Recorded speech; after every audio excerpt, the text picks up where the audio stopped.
Bueno, y a esta hora nos acompaña el catedrático Carlos Patiño, analista, que nos va a ayudar a entender un poco lo que sucedió en estas elecciones.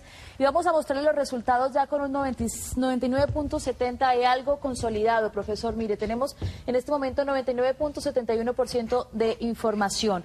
Aquí está, digamos, la primera plana de las elecciones. Empecemos con Juan Manuel Santos.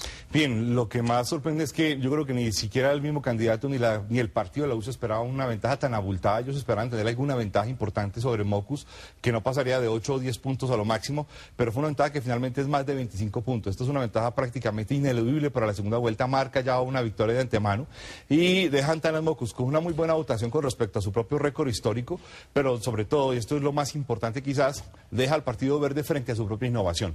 El Partido Verde es quizás la innovación más importante de la política colombiana. La pregunta que sigue es, ¿van a ser capaces de mantener esa capacidad, esa condición de nuevo partido y nueva condición política? Esto es muy importante, estos dos datos, porque que sea una competencia entre el partido de la U y el partido Verde es una renovación completa de la política colombiana. Y este es un elemento importantísimo que contrasta con los dos últimos de los resultados de los principales... Empecemos a hablar de ganadores y perdedores, sí. Pero antes quiero preguntarle sobre algo. 46.56%. La legislación colombiana manifiesta que sería el 50 más un voto para que no haya segunda vuelta.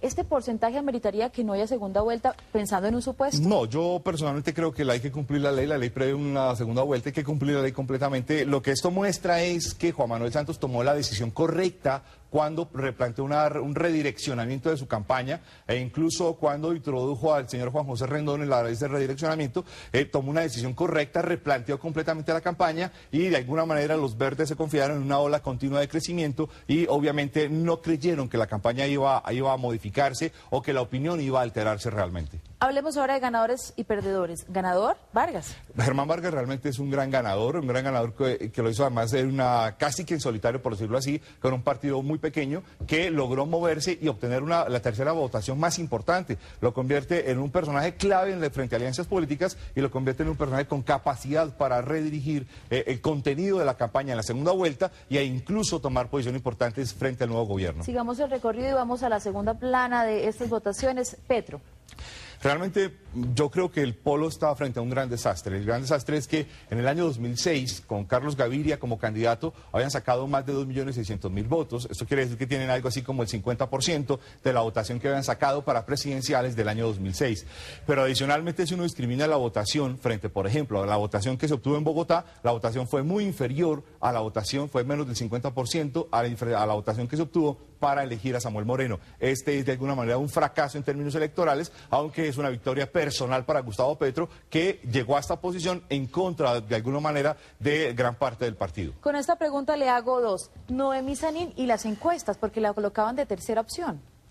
Bueno, aquí estamos frente a un fenómeno que a mí me parece trascendental para la política colombiana. Los dos partidos históricos quedaron de últimos, entre 6, en una campaña electoral, y es para el Partido Liberal es un gran desastre que haya quedado de último. Además es una lástima que haya quedado último con Rafael Pardo. Y en el caso del Partido Conservador, que había tenido de alguna manera una ficha para jugarse, un papel para jugarse importante en esas campañas, se jugó con Noemí Sanín y fue derrotado desastrosamente. Y obviamente hay que recordar que en el camino se dejaron a precandidatos tan importantes como la exministra de Defensa Marta Lucía Ramírez, que a mi juicio pudo haber tenido un papel mucho más contundente que el papel de Noemí Sanín. Le recuerdo, las encuestas, ¿qué papel juegan dentro de todo esto? Quedaban otras opciones en estas elecciones primera vuelta. Bien, personalmente creo que las encuestas no hayan fallado. Lo que pasa es que durante los últimos 10 días la opinión varió sensiblemente frente a muchas respuestas de los candidatos en los debates, frente a acciones y frente a muchas intervenciones públicas, solo que durante la última semana no se pudieron publicar algunas de las encuestas más importantes y esto hizo que pues nos quedáramos con la sensación de las encuestas publicadas hacía 15 días. Sin embargo, lo que creo es que cuando uno mira ya evidentemente las encuestas realizadas y no publicadas, los resultados se parecen bastante a las encuestas, a excepción de la gran diferencia entre Santos y Mockus. Hagamos un paseo por la última plana de estas elecciones. Está allí Calderón, Devia y Araujo, digamos que los últimos opcionados dentro de las encuestas y todo. ¿Algún análisis de ellos? No, creo que esto sí fue permanente en todas las encuestas y creo que, bueno, es el derecho a la democracia. Claro que sí.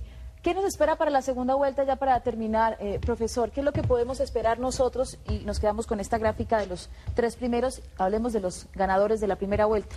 Bueno, Personalmente creo que Juan Manuel Santos está en una posición muy importante frente, de una parte, a ser quizás el refundador del Partido Liberal, a llegar a una negociación con el Partido Liberal, bien con la dirección, bien con las bancadas o bien con las bases de los militantes del Partido Liberal, y eso le dará al doctor Santos la posibilidad de ser el refundador del partido y reconstruir completamente el partido. Y en esa misma medida puede reunificar a Germán Vargas frente a una gran unión liberal o de antiguos liberales y plantear una unión electoral importante. Santos tiene además una gran ventaja. Es un gran negociador político y esto le da una ventaja importantísima de cara a la segunda vuelta. Antanas Mockus debe apelar a lo que él llamó la Alianza Ciudadana de una forma mucho más innovadora e incluso de una forma mucho más certera e incluso agresiva. Tiene en esencia básicamente 2 semanas a partir de hoy para hacer una gran campaña, una campaña que le permita llegar a alianzas importantes y en esa medida pues debe reconsiderar su posición frente a ciertos sectores del polo y frente a sectores independientes o sectores de alguna manera apáticos a la política. Profesor Carlos Patiño, muchas gracias por estar con nosotros en Noticias Caracol. A ustedes, gracias.